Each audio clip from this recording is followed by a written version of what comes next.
Hello friends, तो ये है हमारी थर्ड पार्ट। स्टार्ट करते हैं।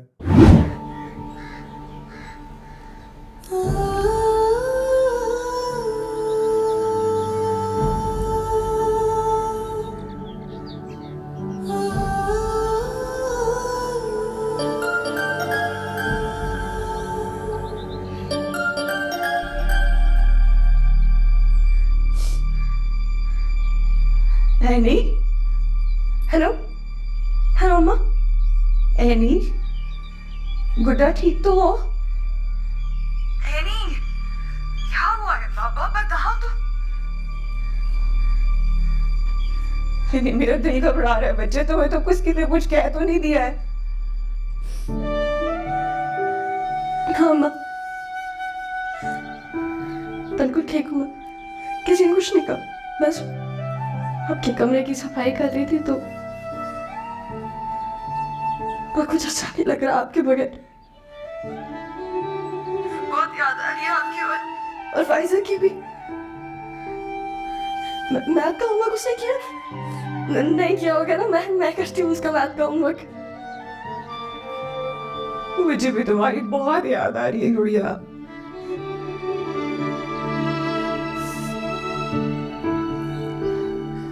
लेकिन तुम्हारा बाप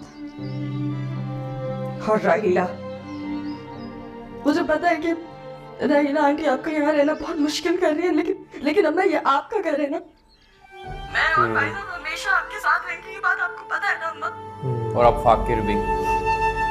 और अम्मा, आलिया आंटी को भी नहीं पसंद होगा कि आप वहाँ रह रही हैं। अम्मा, आप फूस बन के बैठने से बेहतर है कि आप अब घर आके अपनी लड़ाइयाँ खुद और लड़ेंगे। क्या, घर आ जाए, ठीक है, स्ट्रॉन्ग बने। यहाँ भी आलिया रोज मुझे इस बात का एहसास दिलाती है कि मैं बोझ हूँ। तुम्हारी इस फोन कॉल ने ना गुड्डा हिम्मत दे दी मुझे, चलो बहुत हिम्मत दे दिया। मैं आ रही हूँ बच्चा, मैं घर वापस आ रही हूँ। जो होगा देखा जाए। बहुत आ रही हूँ मेरा बच्चा, मैं आ रही हूँ।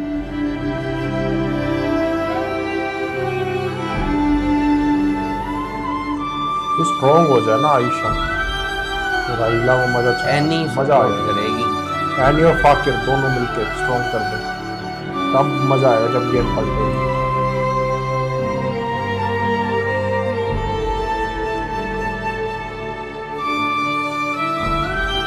अभी तो एक मुसीबत और आएगी इसके ऊपर।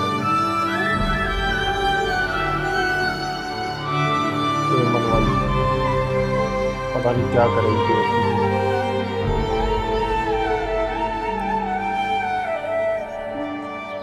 अपनी उसको भड़का के तो आ जाओ, भेजेगी बैठ जाओ अपनी ना, माँ खाना पे। निकाल लेंगे, आ जाओ। दादी पानी चाहिए? पता नहीं मेरा आप सबके साथ बैठना मुनासिब है कि नहीं है। फिर आओ और ना, तेरी अरे यार, चुप चुप चुप।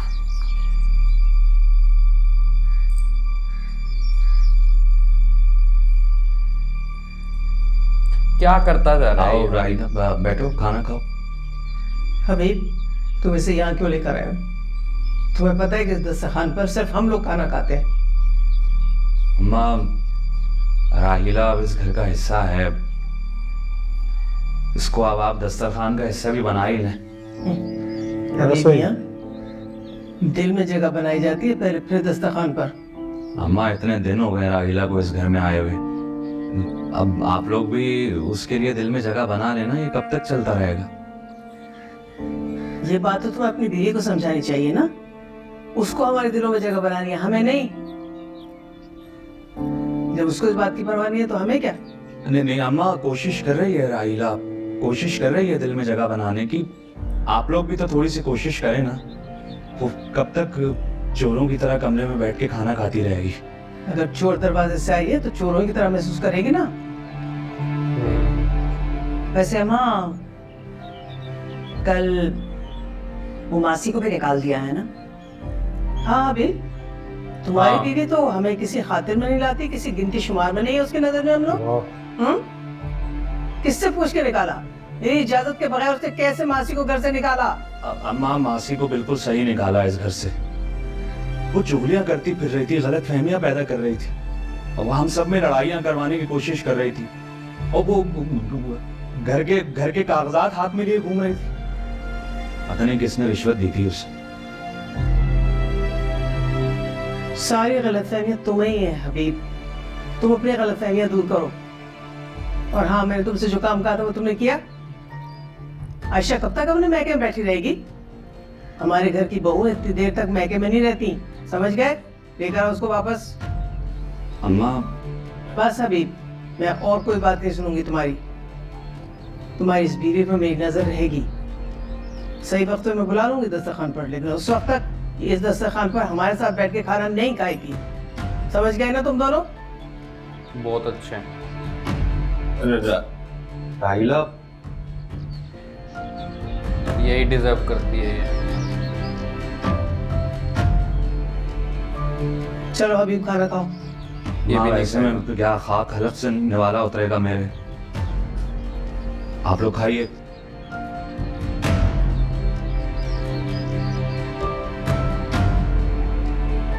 भाई तुम लोग तो खाना निकालो। हमें तुम्हें निकाल दो। चाहिए मैंने कहा तुम खाओ। और तो और अम्मी यानी अब भी चुप चुप कर हमजा अरे से मिलती हैं। यार अरे उसको मैं तो भड़का पहले ही कहती थी कि स्कूल जाना, पढ़ाई करना सब तमाशा है। झूठ बोलती है ये। पढ़ाई के पीछे कोई इतना पागल थोड़ी होता है, कोई ना कोई चक्कर है उसका। ये पढ़ाई अम्मी छुड़वा सबको दी। बेवकूफ बना रही है, धूल चौक रही है सबकी आंखों अरे में। यार पागल ही है नानी की ये। इज्जत को मट्टी में मिला दिया है। ठीक कह रही हो तुम। कैसे भोली बन के घूमती रहती है। ये कौन सी सयानी है, भी पागल इसी है। ऐसे रहती है कि किसी प्यार को में शक तो ना ये हो पड़ी उस पे। है, कैसे कैसे वो तो चक्कर पढ़ी चला भी रही नहीं हो। प्यार में वो तो। अम्मी, ये बात ये तो इसको बात पता भी है। मुझे उसने भी तो पता चुपचाप चली। फाकिर को एक्सेप्ट कर जरा लिया। सोचें अगर खानदान में किसी को ये बात पता चल गई, या किसी ने यानी रमजा को साथ में देख लिया, तो सोचे ना ये कितनी बदनामी होगी। तुमने तो ये बात करके मुझे और परेशान कर दिया। वैसे ही सारे खानदान वाले हमारे पीछे लगे रहते हैं कि कोई ना कोई बात पता चल जाए उनको हमारे बारे में। और अब तो इतनी बड़ी बात है, अगर उनको पता चल गई तो तमाशा लग जाएगा हमारा खानदान में।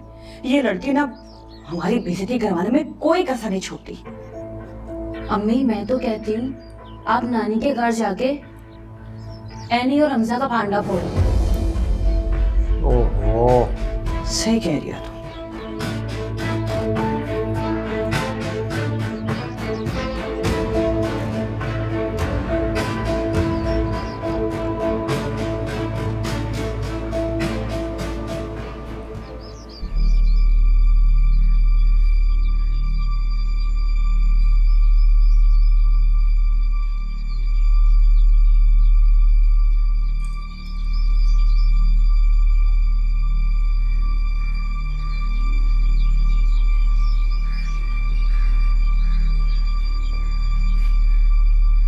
तुमने खाना नहीं खाया? बात मत करे मुझसे आप। अरे मुझसे क्यों नाराज हो रही हो तुम? राहिला, राहिला इधर देखो। मैंने भी खाना नहीं खाया। मैं तो मेरे साथ देखा क्या किया उन्होंने? हाँ, किसी भी हैसियत नहीं रखी है मेरी। तो अभी तुम मुझे समझा रही थी ना कि उनकी बातों को दिल पर मत ले, तो अब तुम क्यों उनकी बातों को दिल पर ले रही हो? बेटे उनके को पता है वो दिल से नहीं कह रही है। डॉक्टराती की मुझसे ज्यादा हैसियत है इस घर में। कोई खाना साथ बैठ के खाना गवारा नहीं करता। तुम्हें मैंने मना किया था कि अभी उनके साथ खाना मत खाओ, घर का माहौल खराब चल रहा है। आज मैं अम्मा से बात करूंगा अकेले में इस बारे में, ठीक? साथ बैठकर खाना खाने की नहीं है अभी। जानते उनका क्या रवैया है मेरे साथ। तो दोस्तों इसी के साथ मायरी का 3rd पार्ट एंड होता है। मिलते हैं 4th पार्ट में। Bye bye.